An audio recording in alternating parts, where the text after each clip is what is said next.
हाथ कंगन को आरसी क्या और पढ़े लिखे को फारसी क्या।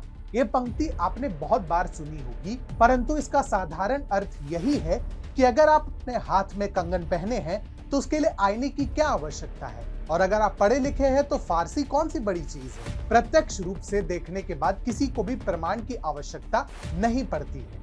अब इस मुहावरे को बताने का कारण स्पष्ट है। आप हमसे सवाल करें इससे पहले हम आपको बता देते हैं कि बात यह है कि एक बहुत बड़की मुख्यमंत्री है जिनकी नजर में वो प्रदेश की मुखिया नहीं है, बल्कि एक राष्ट्रीय नेता है जिनके लिए प्रधानमंत्री और राष्ट्रपति तक उनसे तुच्छ है। जुबान से बंगाली और कार्य के तरीके से निरंकुशवाद की समर्थक ममता बनर्जी देश को बदलने की बात बहुत करती है।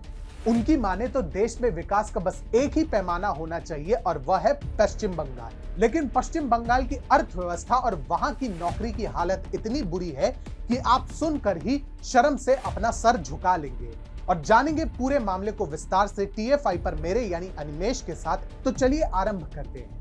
क्या है कि बंगाल में बंगाली भद्र लोग के नशे में डूबे हुए जनता के लिए कलकत्ता और बंगाली दुनिया जहां का स्वर्ग होगा, लेकिन वास्तविकता तो यह है कि कलकत्ता भारत के सबसे बेकार और सबसे अविकसित शहरों में से एक है।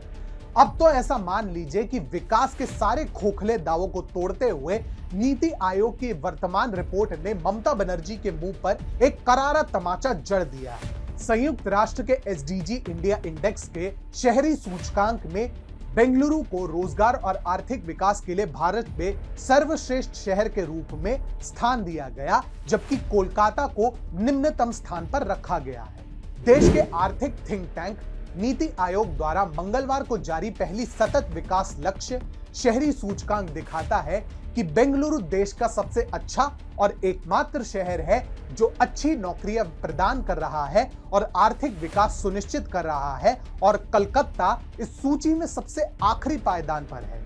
अब तो आंकड़े भी सच बता रहे चचा, अब तो सच स्वीकार कर लीजिए। सबसे पहले जान लेते हैं कि पहली बार आया ये सूचकांक असल में है क्या। 2015 में संयुक्त राष्ट्र ने 17 SDGs रखे थे, यानी सतत विकास लक्ष्य। इनका मूल उद्देश्य था गरीबी को समाप्त करना, पृथ्वी की रक्षा करना और यह सुनिश्चित करना कि सार्वभौमिक आह्वान के रूप में अपनाया गया 2030 तक सभी लोग शांति और समृद्धि से हर सुख का आनंद ले पाए। भारत ने 17 में से 2 पैमाने यानी पानी के नीचे जीवन और लक्ष्यों के लिए साझेदारी को SDG अर्बन इंडेक्स से करके काम करना शुरू कर दिया है। संयुक्त राष्ट्र के सदस्य देशों द्वारा 2030 तक सतत विकास लक्ष्यों को प्राप्त किया जाना है।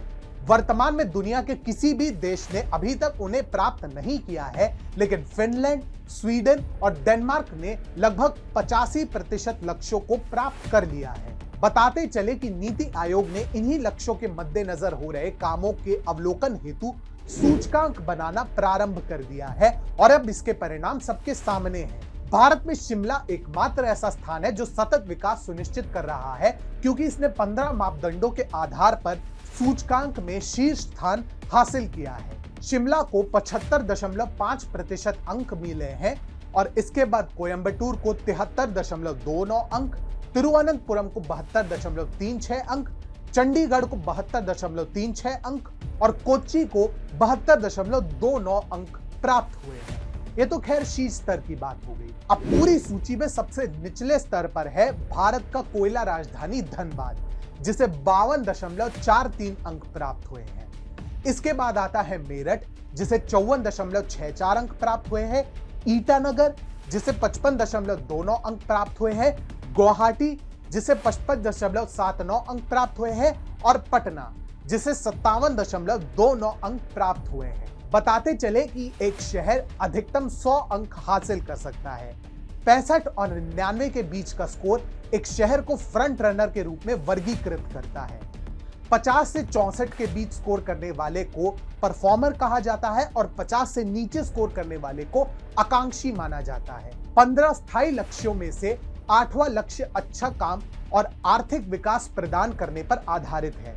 यह विशेष लक्ष्य 12 पैमानों पर आधारित है, जिसमें समान कार्य के लिए समान वेतन प्रदान करना, बेरोजगारी को कम करना और सुरक्षित कार्य वातावरण को बढ़ावा देना शामिल है। कोलकाता को अच्छी नौकरियां और आर्थिक विकास प्रदान करने में 100 में से सिर्फ 3 का स्कोर प्राप्त हुआ है, जो देश के किसी भी शहर द्वारा हासिल किया गया सबसे कम स्कोर है। देश की आर्थिक राजधानी मुंबई और बिहार की राजधानी पटना ने इसमें 17 का स्कोर प्राप्त किया है। सर्वेक्षण में शामिल 56 शहरों में बेंगलुरु एकमात्र ऐसा शहर था जिसने इस श्रेणी में 79 के स्कोर के साथ साथ फ्रंट रनर श्रेणी में कामयाबी प्राप्त की है। सतत विकास लक्ष्य रैंकिंग 2021 के अनुसार भारत एसडीजीज के लक्ष्यों को हासिल करने में अपने पड़ोसियों से काफी पीछे है और मात्र 60% लक्ष्यों के साथ वह 120वें स्थान पर है। भारत के सबसे मजबूत प्रतिद्वंदियों में से एक चीन पहले ही अपने लक्ष्यों का 72% हासिल कर चुका है।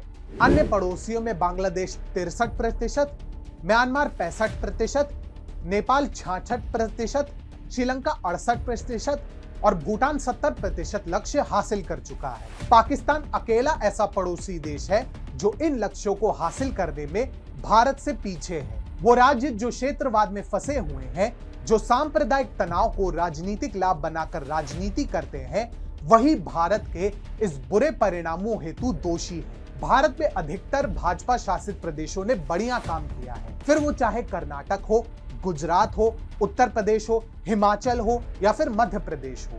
वही ममता बनर्जी जैसे नेताओं के शासन में एक समय राष्ट्र की राजधानी हुआ करने वाली कलकत्ता का यह हश्र हो चुका है। ममता बनर्जी के मुस्लिम तुष्टीकरण के चलते कलकत्ता शायद आर्थिक पर्यावरण सुरक्षित करने में विफल होगा। एक जैसा वेतन कैसे मिलेगा जब घुसपैठ करके आए हुए बांग्लादेशी सस्ते में काम करने के लिए तैयार होंगे?